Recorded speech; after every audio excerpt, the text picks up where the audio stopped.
Hi, it's Mayor David Stahl with another edition of Business Spotlight.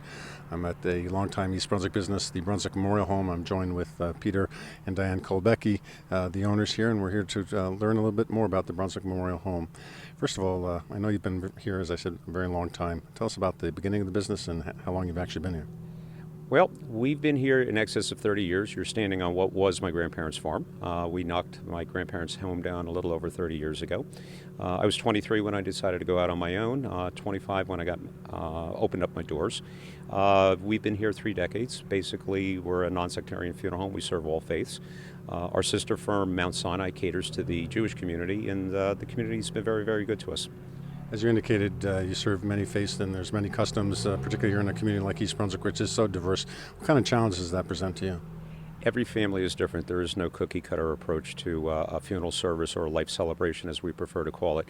While there may be certain protocols to follow for a Catholic funeral or a Jewish funeral, again, each family is different. Each church, each clergy, each rabbi is different. It comes with experience, and it also comes with flexibility and working with the family, listening carefully, and trying to do what's best for them, what's most meaningful for them. And Dan, I understand that, as Peter said, you do everything, really, really well. I understand that you've won an award for the services that you provide here. Actually, it was for our outreach work. We do a lot of work with military groups, and our son Brian works on a lot of the outreach programs that we do, but our son Michael actually took the time to do the application process, which is a lot. And we won it in our first year, so we're very proud of that. Going back to the different customs that folks have, I understand you have a beautiful motorcycle kind of hearse. Our modern classic motorcycle hearse, which is right behind me here. A couple of years ago, we had a family ask us to find an antique hearse to take Dad home one last time. I knew I'd have a great deal of difficulty in finding one on short notice, but I asked about a motorcycle hearse knowing that they existed. The family was on board, and I rented one from a company down in Delaware. The reaction that we got from that was just unbelievable. A month later, another family that I know had a Harley connection. Pop was 75 years old, but years earlier he rode. Offered it to them. They loved it. Just based upon the reaction, I reached out to some other funeral homes around the United States that have them. Tried to buy a used one. Anyone who has one wouldn't sell us, so we commissioned our own. And we have $100,000 invested in it. We've taken more 80-year-old grandmothers to the cemetery in that than anyone with a biking connection. Anyone who sees it, it's just classy. It's meant to look like a 19th century horse-drawn hearse that's drawn by a modern horse. I know it's sometimes a difficult conversation with people when you're talking about a funeral, but sometimes people really need to plan ahead. What do you offer in terms of like a prepaid funeral service, or maybe you just go into some details on that? If we were upstairs in the business office, I would show you a filing cabinet that we have hundreds of prearrangements. I've been a licensed director for over 35 years. I can truthfully say I have never once had a family come back to me after a service that had been prearranged and tell me that they regretted it. It's a wise thing to do. It's a difficult thing to do for some folks, but it's a wise thing to do. It takes the burden of a lot of decisions, a lot of guessing off the family's shoulders when someone passes. New Jersey has the strictest consumer protection laws in the United States when it comes to prepayment.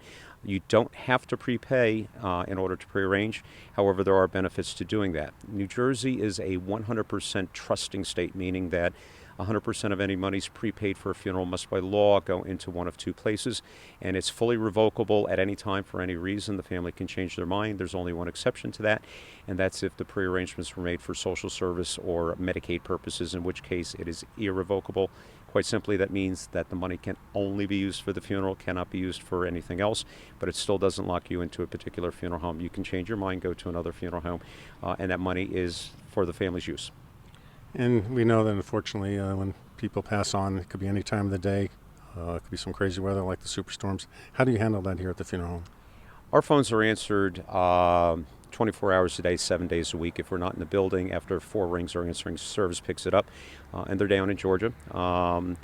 We tell families that they'll get a phone call back within 20 minutes. Generally, it's more like 10. Today, more and more people pass at home with hospice care and so forth. So, yes, we do go out in the middle of the night. It is always our own staff. We don't use outside contractors. We have 4 staff members that are willing to get out of bed in the middle of the night. If someone dies at home, it's always a 2-person transfer team. A family's loved one never leaves our care, is never entrusted to someone who is not a member of our team, and people appreciate that. Peter, I also understand that you recently received an award from the International Order of Golden Rule. What is that all about? Well, OGR, as it's called, is a very prestigious organization. It's membership by invitation only, not by application. Only about 5% of the funeral homes in the United States are eligible to be a member of that organization. We're very proud of that. We've been a member for 25 years. Last year, we won the Exemplary Service Award, one of only 3 funeral homes that were recognized in the United States. And that award is strictly determined by feedback from the client families that we serve. So we're particularly proud of that because it reflects on our team. It means that they're doing the right things, they're helping families, people recognize that. We get thank you notes from nearly 50% of our clientele. For any business to get that kind of feedback is wonderful, good, bad, or indifferent. We want it.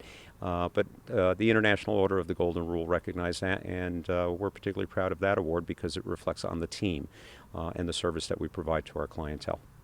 Well, Peter and Diane, I appreciate you spending some time with me in the residence of East Brunswick talking about Brunswick Memorial Home. Again, this has been Mayor David Stahl with another edition of Business Spotlight. I appreciate you watching.